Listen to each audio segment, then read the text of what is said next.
Hey guys, welcome back to my channel.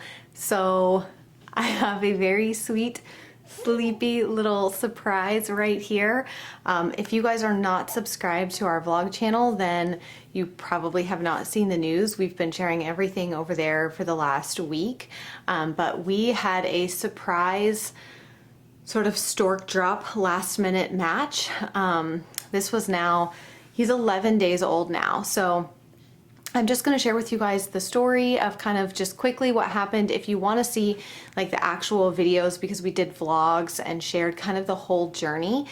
So I will leave those linked down below. We did that over on our vlog channel, but today I just wanted to do kind of like a formal introduction and share him with you. I will pick him up and show him to you, but he is happily sleeping right now, so I'm going to let him do his thing. So before he just started randomly appearing in videos and you met our 8th child that way, I figured I would just sit down and introduce him to you and share with you guys quickly kind of how everything happened, because so many of you have been following along this whole time and you've all been so loving and supportive, and I just wanted to kind of share with you the story, the sort of condensed version of the story, and introduce him to you formally. So this sweet little baby here is Benjamin Arkeem. He was born on September 8th, and he is absolutely just the sweetest, most easygoing baby. So on Sunday morning, we woke up to an email in our inbox from our adoption consultant saying, hey, we've got a last minute situation. Baby's probably gonna be born today. Mom wants to make an adoption plan. Are you interested in showing your profile? And so I woke up at like 5:30 that morning, saw the email, woke up Christopher, we got our coffee, we came downstairs and we sat down just to like talk through everything, pray through everything, and decide if we wanted to say yes or no. And we had to give our answer by 8 a.m. Because they were going to be showing his birth mom profile books that morning. After talking it over and praying about it and everything, we decided that yes, this was sort of, we felt like an open door that God was asking us to walk through, and all the signs were kind of indicating that this might be a really good match for us. You know, we figured again, let's just put it in God's hands. Like I've said a million times, with a family our size, we knew it was going to take a really special mom to pick us. So we just thought, okay, let's just put our yes on the table. It doesn't even mean that she'll pick us. Let's just put our yes on the table. And so we sent that off at like 7:30 in the morning. And then I tried to just carry about my day, but it was a little bit difficult. And then that afternoon at around 2 o'clock, I got a phone call from our adoption consultant, and she was like, you guys are picked. She chose you guys. She loved you guys. And I was just, and at that point, at that time, we found out that he was a boy. We didn't know previously, but we found out at that time that he was a boy. And so we were so excited, and I just felt like, again, I felt a little guarded just because of everything that happened last time with our previous adoption match that just didn't end up working out. So I felt like I was a little guarded, but I tried really hard to like let that guard down. So basically, they told us that because of the state that he was born in has a revocation period after signing. So the way that signings work is every single state is different.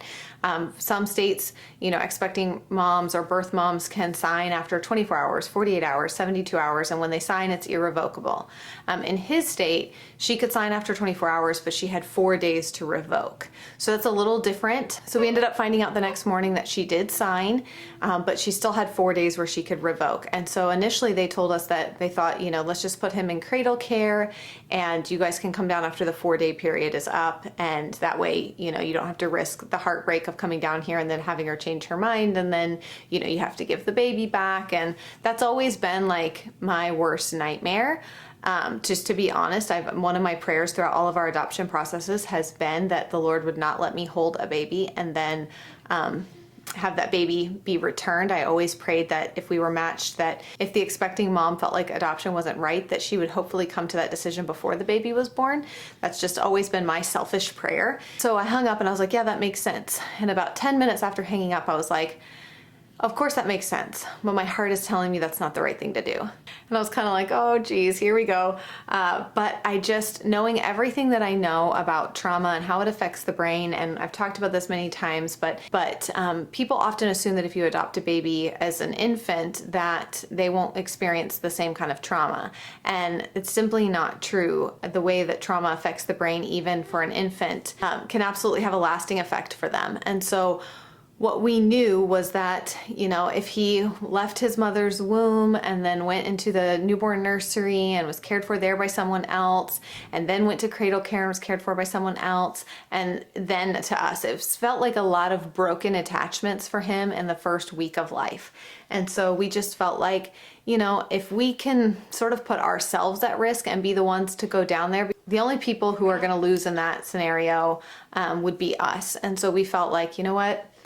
We would rather him attached to us, and if everything goes great, then great. He hasn't had a lot of broken attachments. If not, then he's going back to his birth mom, and that's a wonderful thing. And so we just felt like we would rather put ourselves in that place than have this tiny baby bear the brunt of that.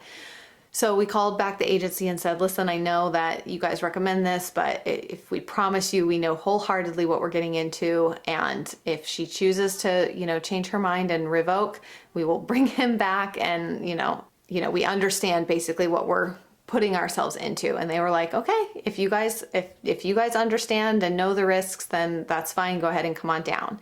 And so it's just crazy how, like, the one thing that I prayed that God wouldn't do is the very place that he asked me to put myself by choice.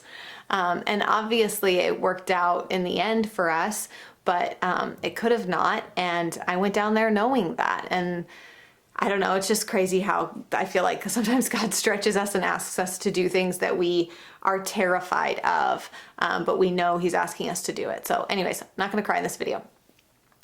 So we went down there on Tuesday and we took placement of him on Tuesday, and we basically just kind of stayed in our hotel for the next few days.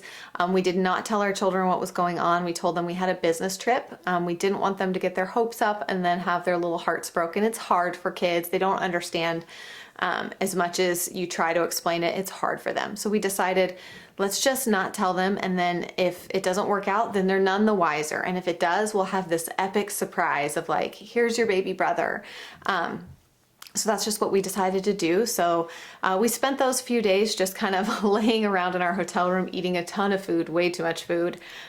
He had doctor's appointments, and we had some meetings at the adoption agency to fill out paperwork and stuff. Tried to keep ourselves busy, but it was definitely a long 4 days. And then on the last day, we moved from our hotel to a rental house, and that's where the kids were going to be coming down. So my mom brought them down and told them that they were just coming to meet us for like a little family vacation.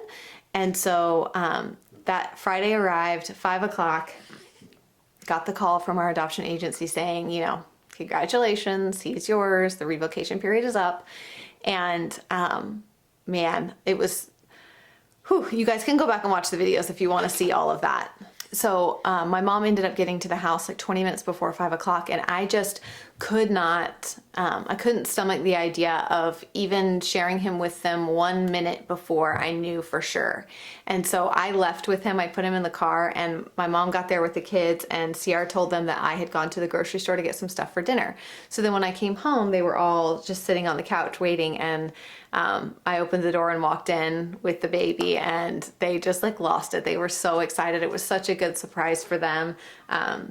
I've said this before, with adoption, there's so much heartache and brokenness and sadness that you really do have to take the opportunities to really celebrate when you can. And so because with, situations like this in adoption, you don't get the, whole 9 months of pregnancy and then birth and everything is just, everyone's just excited for you. The whole process is just joy and excitement.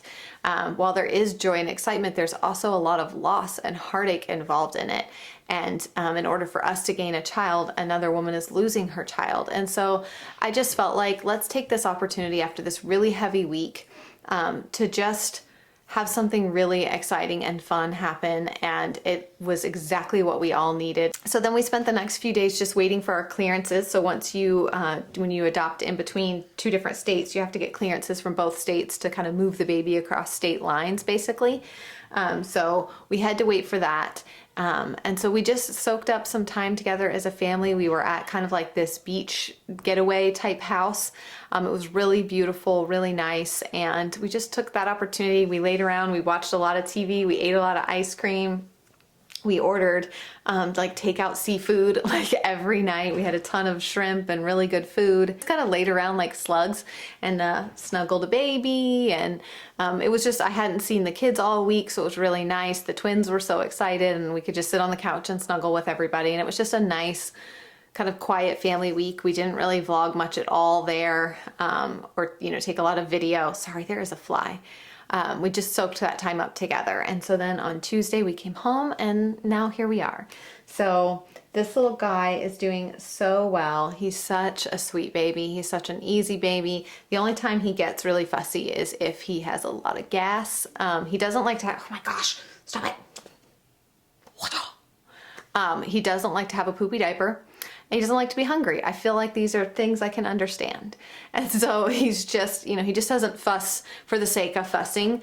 So he's a pretty calm, easy baby. And he does wake up every 2 hours on the dot to eat. He eats a ton. He loves to eat. He has a latch like nobody's business. And he just loves to eat. So I have this feeling that he's going to be one of my chunkier babies. I'm trying to think who was my chunkiest baby. I think Shelby was my chunkiest baby, but I think he might rival her. I feel like he's going to kind of get big fast. When we took him to his doctor's appointment, just a few days after he was born, he was already over his birth weight. I don't know if they weighed him wrong at the hospital. It's very uncommon for babies to be over their birth weight that quickly, but he was. So he's doing fantastic. He's very healthy, and he's just the sweetest, most precious baby, and we are all in love with him. I think I already told you his name is Benjamin Arkeem, and we named him with the help of his birth mom. And so that's really special to us. We've always given our kids family names as middle names, and having her choose his middle name was to us the same thing, and that's a family name. She's part of our family, he's part of our family now, and so that was just something that was really special for us to be able to have both of his families be a part of naming him. And so, yeah, we've been calling him Benji or Benny. Who knows, you guys, if you've been around any amount of time, you know that we have some weird nicknames for our kids. They're usually derived from something very random that we start calling them. Ivy's nickname is Chi Chi, and Amelia gets called Millie Joe, Millie, Boo Boo, Buddy. She gets called all kinds of things. Mostly Boo Boo and Chi Chi are what they get called.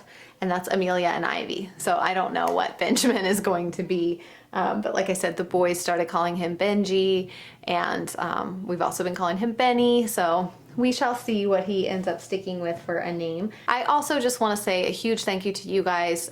This adoption journey has been short, much shorter than we expected, but it's also been very intense and like full speed ahead the whole time. It's been kind of crazy. And it's been, definitely different to share it online, publicly, in real time. Even with Rosie's adoption is the only other adoption that we've ever shared online. We weren't even making videos when we adopted our other children and when we had our other children. So, and even that one, we didn't really share much about that adoption until after she was home. So doing this all kind of on the upfront side of things has been definitely a very different experience. But what we really wanted to do, and the reason that we did it, is because we wanted to share with everybody the realities of adoption, some of the hard truths, because I think sometimes it's easy to see the Gotcha Day videos, the Adoption Day videos, and we're all crying watching those, and they're so beautiful, but there's so much that goes into that one day, and I just don't feel like I hate to like harp on this, but I just feel like the loss and the sad part of adoption doesn't get talked about enough.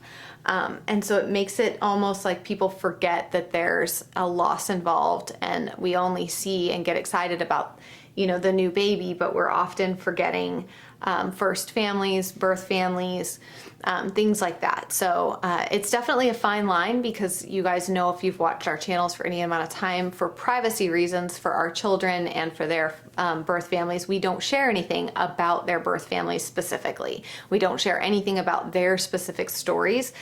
We believe that those are their stories and they can share them in if and when they ever want to. It's not ours. We always just share our journey to get to them. But yeah, so we hoped in sharing this time that hopefully we could just kind of help bring a little bit more awareness to the whole triad of adoption, that adoption isn't just about the adoptive family or the adoptive child or the birth family, that adoption is truly this triad of all three parties involved, and all three parties matter, and all three parties should have a voice. And so that's just what we really hope to share. So I'm not gonna lie, I'm kind of really tired. It's definitely been kind of one of those like crazy things, having a newborn again and not really getting much sleep. I'm trying to kind of jump back into getting some work stuff done, because obviously this was a last minute sort of situation, and so I have like other obligations and things that I have to like get done and jump back into. So just trying to get all that stuff done. So yeah, that is it for today's video, guys. I hope you enjoyed it. I'm very excited to introduce you to our son. And so yeah, that's it for today's video, guys. Thank you so much for watching. And again, thank you just for being a part of this community and being the wonderful and supportive community that you are. We love you guys so much, and I will see you guys again very soon. Bye.